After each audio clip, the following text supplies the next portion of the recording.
मैं coming sir. हाँ, thank you.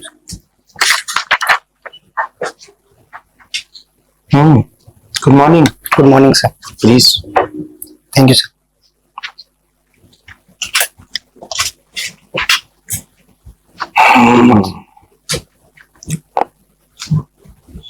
तो आप क्रिकेट एनालिस्ट हैं? जी सर। 3 भारत में क्रिकेट एनालिस्ट का नाम बताएं मुझे। सर हर्षा बोगले, तो कमेंटेटर हैं क्रिकेट एनालिस्ट? सर दोनों है सर, हर्षा बोगले अच्छा। एंड पैडी उपटन जो अभी वर्ल्ड कप में मेंटलिस्ट भी थे, एनालिस्ट भी थे हमारे, एंड सर तीसरा नहीं ध्यान आ रहा है। अच्छा, तो कमेंटेटर और क्रिकेट एनालिस्ट में क्या डिफरेंस होता है? सर कमेंटेटर सर जो दिखता है सामने स्पोर्ट्स में होता हुआ चीज है उसको बयान करता है, और एक क्रिकेट एनालिस्ट सर जो भी डेटा और स्टैट्स के रिगार्डिंग और एक चलता हुआ पैटर्न को ऑब्जर्व करता है सर। अच्छा, ठीक है। तो अभी जो भारत विश्व कप हार गई, जी सर, उसमें आपकी एनालिसिस क्या कहती है?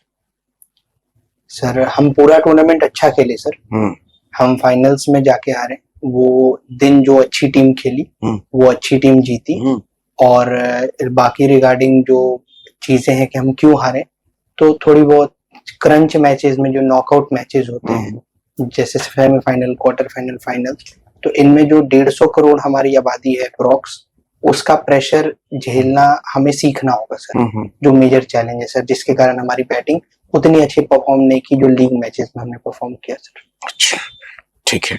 तो ये कैसे हम लोग एनहांस करेंगे ये पूरी मेंटल कैपेबिलिटी को? आपका कोई सजेशन?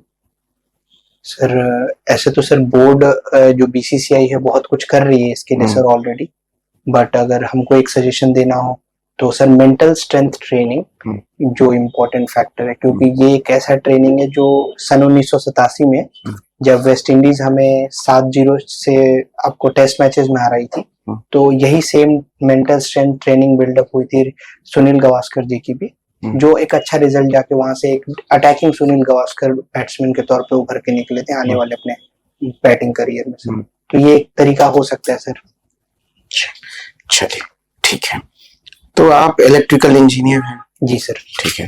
तो मुझे ये दोनों का डिफरेंस, कोई इलेक्ट्रिकल इंजीनियर है, कोई इलेक्ट्रिकल एंड इलेक्ट्रॉनिक्स है, ये डिफरेंस क्या है दोनों में?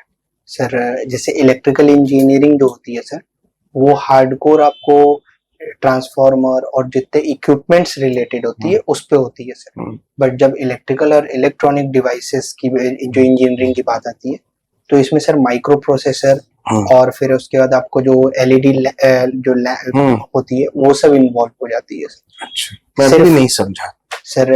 इलेक्ट्रिकल इंजीनियरिंग सर सिर्फ इक्विपमेंट बेस्ड है sir, electrical and electronics engineering equipment plus processing based हो गई इंफॉर्मेशन। अच्छा, तो ये ट्रांसफार्मर, ये अभी जो हमारे यहाँ लाइट आती है, हम कौन से ट्रांसफार्मर को यूज करते हैं? सर अभी यहाँ पर हम सर स्टेप डाउन ट्रांसफार्मर, जो हमारे घर से जस्ट पहले वाला जो ट्रांसफार्मर है वो स्टेप डाउन ट्रांसफार्मर। अच्छा, उसमें कौन सा मोटर लगा होता है? सर सॉरी सर, इसकी जानकारी नहीं है। चलिए, एक बात बताइए मुझे, आपने कहा, आप कहा जाता है बिहार 100% इलेक्ट्रिफाइड है। जी सर। पहले कितना सच है और इलेक्ट्रिफिकेशन का डेफिनेशन क्या है? 100% इलेक्ट्रिफिकेशन का जो डेफिनेशन बिहार सरकार और भारत सरकार इस्तेमाल करती है, उस डेफिनेशन के तहत ये कहा जाता है कि अगर घर में जो बिजली की सप्लाई है वो पहुंच जाए तो वो 100% इलेक्ट्रिफिकेशन माना जाता है। और दूसरा चीज इलेक्ट्रिफिकेशन के रिगार्डिंग है सर 24/7 प्रेजेंस ऑफ इलेक्ट्रिसिटी जो शहरों में है सर, तो वो अभी नहीं पहुंचा है sir 100%, but electricity connection almost हर कोने में, जहां पर अभी रिलीफ जो डिफिकल्ट है वहां काम चल रहा है, और बाकी ऑलमोस्ट हर जगह पहुंच चुका है। ओम्स लॉ बताइए आप। Sir at constant pressure and temperature potential difference is equal to resistance into current. Ohm's law कैसे मटेरियल पर अप्लाई करते हैं? सर जो भी रेजिस्टेंस हम देखते हैं एक इक्विपमेंट में या किसी भी चीज में, तो उस रेजिस्टेंस को आपको ओवरऑल उस रेजिस्टेंस को ओवर पावर करके जो करंट सप्लाई होता है कांस्टेंट वॉल्यूम पर, तो हम करंट को सर आपको वोल्टेज सप्लाई और रेजिस्टेंस की मदद से कंट्रोल करने की कोशिश करते हैं, यही ओम्स लॉ होता है। हम लोग सुनते रहते हैं एलईडी बल्ब, सीएफएल बल्ब, क्या है दोनों में डिफरेंस? सर एग्जैक्ट नहीं पता, लेकिन अनुमति देंगे तो कोशिश कर सकते हैं। हाँ, सर एलईडी बल्ब आपको जो एक डायोड के थ्रू कंट्रोल होता है सर, और एक सीएफएल बल्ब आपको मरकरी फ्लोरेसेंस के थ्रू कंट्रोल होता है सर। एलईडी बल्ब की लाइफ थोड़ी ज्यादा मानी जाती है सीएफएल बल्ब के मुकाबले, और एलईडी बल्ब में सर पॉल्यूशन कम होता है, इमिशन जो होती है रेडिएशंस की, और सीएफएल बल्ब में थोड़ी ज्यादा होती है सर। न्यूरॉन के स्टडी में जी सर। इलेक्ट्रॉनिक्स का कोई रोल हो सकता है? जी सर, हो सकता है सर। हो सकता है, कैसे?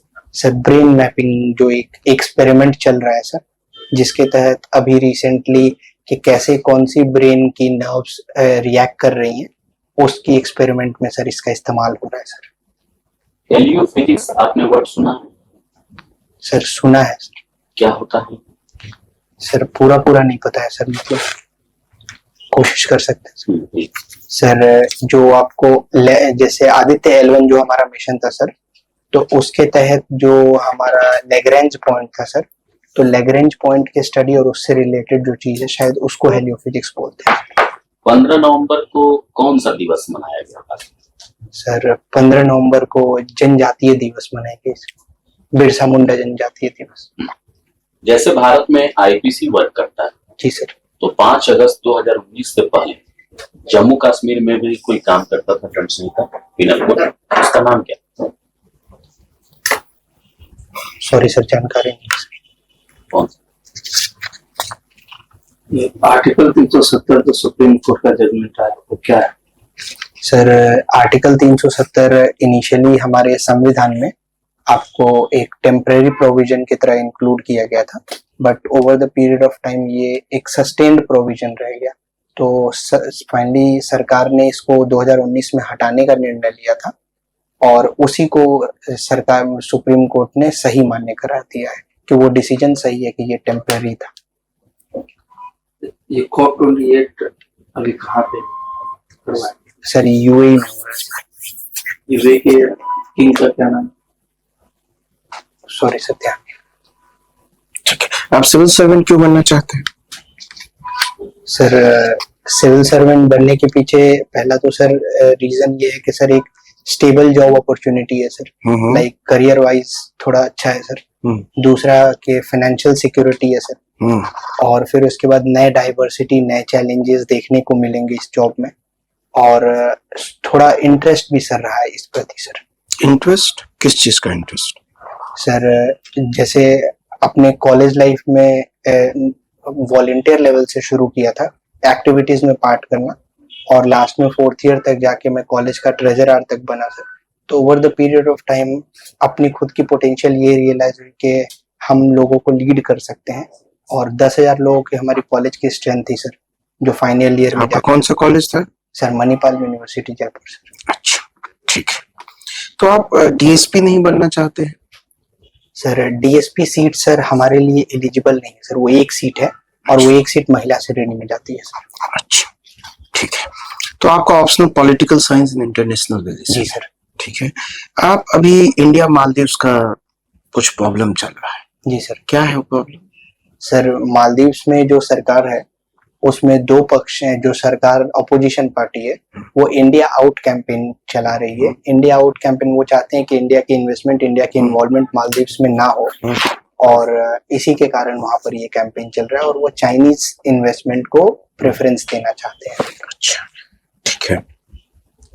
एक चीज और बात बताइए, अभी G20 हुआ है। जी सर। ठीक है। तो G20 एक्चुअली में क्या है? सर G20 एक्चुअली में शुरुआत हुई थी ग्लोबल फाइनेंशियल क्राइसिस के बाद, जो कि इकोनॉमिक क्राइसिस दुनिया में जो हुई थी, कि उसको ग्लोबल सप्लाई चेन को रिलायंट रखा जाए, स्टेबल रखा जाए, जिसके तहत G20 की शुरुआत हुई थी। बट समय के बढ़ते चैलेंजेस के साथ G20 को सर और भी दूसरे डायरेक्शन में जैसे मोड़ दिया गया। अभी बताइए वीकनेस क्या है आपकी?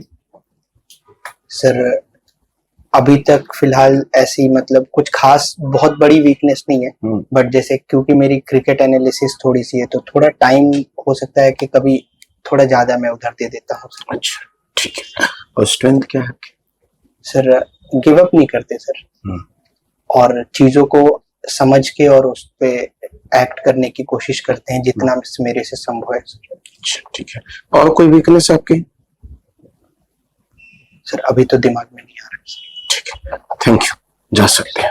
Thank you sir.